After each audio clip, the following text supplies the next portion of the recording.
Hey everyone, let's make vegan crème caramel with sapodillas. Here are all the ingredients we need. Sapodillas are in season here at the moment. In Malaysia, they're actually called Ciku. If you've never had them before, they kind of taste like caramelized brown sugar, so it's the perfect thing to pair with crème caramel. For this recipe, we're going to need about 3 or 4 medium-sized fruit. First of all, we need to peel the skin off the fruit with the peeler. If the fruit is very ripe, the skin can sometimes catch as you peel. When cutting the sapodilla or Ciku, be careful of the seeds. They have a very sharp hook in them and you definitely don't want to swallow one accidentally. It kind of looks like a whale or a dolphin. The seeds are usually in the center, but you can cut them up like this to be extra sure. Sometimes you might just find one seed, but there can be a lot too. Set aside 2 chopped sapodillas. We're going to slice the remaining fruit thinly and set aside. Now that our fruit has been prepped, we can start making our caramel. Have our ramekins or mold ready. Into a pan on medium-low heat, let's pour in 125 grams of castor sugar. With a spatula, we're going to level the sugar to an even layer. Without stirring anything, let the sugar caramelize on its own. This will take about 6 to 8 minutes.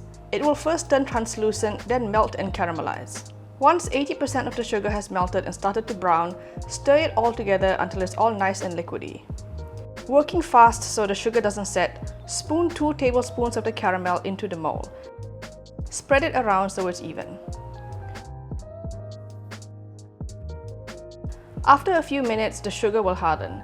At this stage, we can arrange our sapodilla slices on top of our caramel. When we unmold our crème caramel later, the sapodilla slices will be at the top, so we want to arrange it neatly. Set these aside and let's prepare the custard part of the crème caramel. Into a blender, add the chopped sapodilla.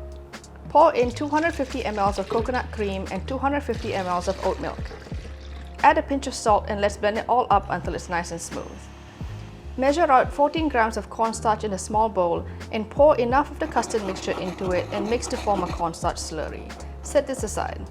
Pour the remaining custard mixture into a pot. Measure out half a teaspoon of agar powder and spoon a bit of the custard mixture in. Mix together and set aside for later. Now turn on the heat to medium and let's sweeten the custard with 80 grams of castor sugar. Stir everything and cook until the sugar has completely dissolved and the custard is hot. Right before we pour the cornstarch in, give it a mix to make sure there are no lumps. Then while stirring the custard mix, stream in the cornstarch slurry. Continue to cook while scraping the edges until the custard thickens and coats the back of your spatula. Now we can go in with the agar powder. Stir everything well. If you prefer, you can use a whisk instead of a spatula. Lastly, let's add our vanilla. We want to bring the custard to a boil to activate the agar. Once it's bubbling, stir and cook for another 30 seconds, then turn off the heat.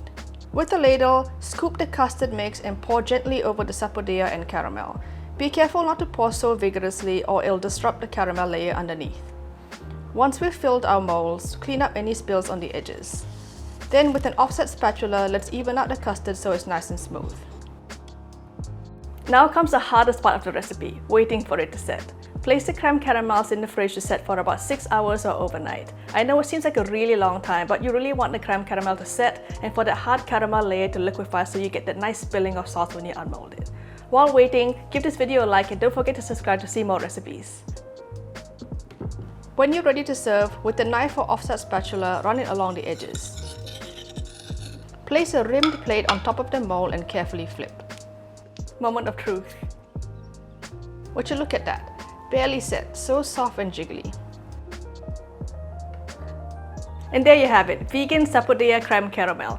Watch these videos next to see more vegan desserts and I'll see you over there. Thanks for watching.